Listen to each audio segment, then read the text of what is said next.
안녕하십니까, 박사입니다. 2024년 12월 26일 중국이 은근슬쩍 노출한 6세대 스텔스 전투기 청두 J-36의 여진이 계속되고 있습니다.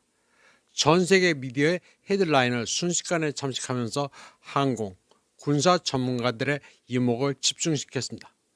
꼬리 날개가 없는 독특한 디자인의 램제트를 포함해 3개 엔진이 달린 획기적인 설계에서 신비로움과 함께 공포심도 자아냈습니다.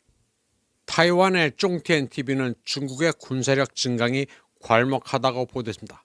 아래 자막을 보면 선페이, 청페이, 링치류, 시페이, 산첸이의 추토, F22최定要升级, 잉뚜의 중국 시대라고 되어 있습니다. 선양항공과 청두항공의 스텔스기, 4만톤급 드론 전용 항공모함 스촨함이 나왔다. 시안항공의 조기 경보기 콩징 3000도 등장했다.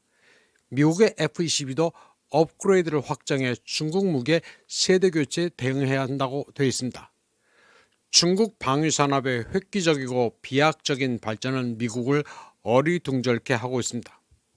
미국의 내셔널 인터레스트는 중국의 신형 스텔스 전투기가 미군을 패닉에 빠뜨렸다는 기사를 게재했습니다.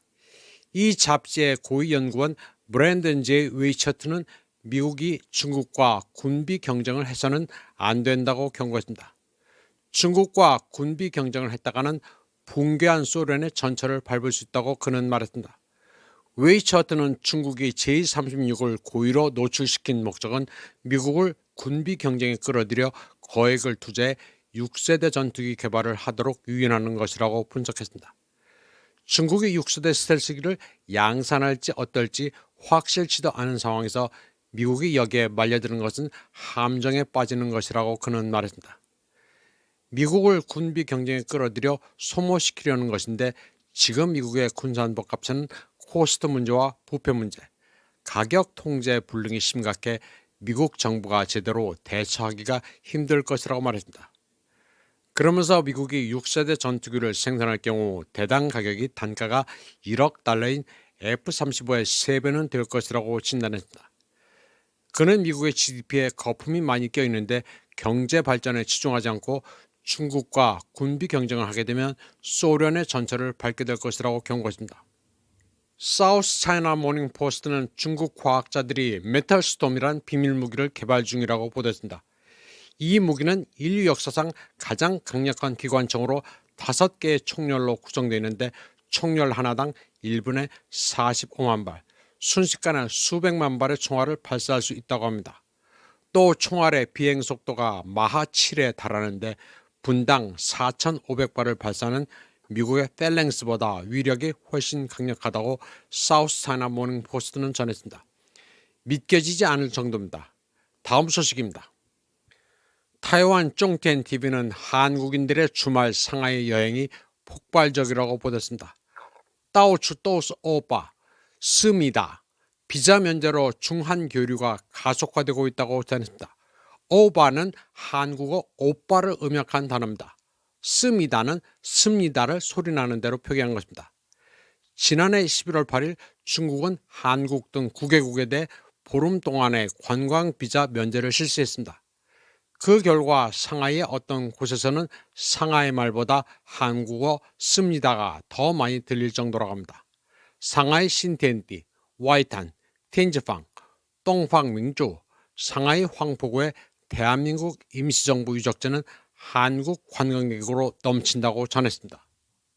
한 현지 매체는 주말의 경우 상하이를 여행하는 한국 관광객이 전체 외국 관광객의 60%가 넘고 한국인에게 알려진 몇몇 식당의 경우 손님의 80% 이상이 한국인이라고 전했습니다. 일방적으로 한국에 대해 비자 면제를 선포한 중국의 전략은 대성공을 거뒀습니다. 참고로 중국과 타이완의 관계가 남북한과 같냐고 질문한 시청자분이 있는데 양안 관계는 남북한과 전혀 다릅니다. 서로 관광도 가능하고 유학도 가능합니다.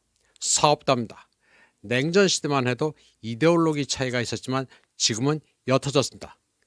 사실 중국은 공산주의라기보다는 사회주의에 가까운 국가통제 자본주의입니다. 공산당이란 명칭의 정당이 일당 지배체제를 유지하고 있지만 막스 레닌주의는 표피뿐입니다.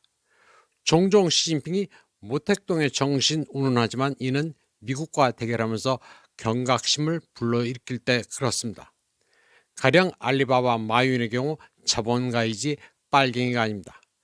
중국인 자체가 속성이 자본주의적 경영의 효율이나 실적을 중시합니다.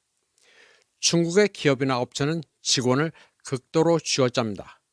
중소기업의 경우 직원이 실적이 안 좋으면 오리걸음 같은 체벌도 가합니다. 중국이 어떤 사회냐면 보이는 그대로입니다. 사람 사는 사회는 다 비슷합니다. 이번 방송은 여기까지 하겠습니다. 시청해주신 여러분 감사합니다.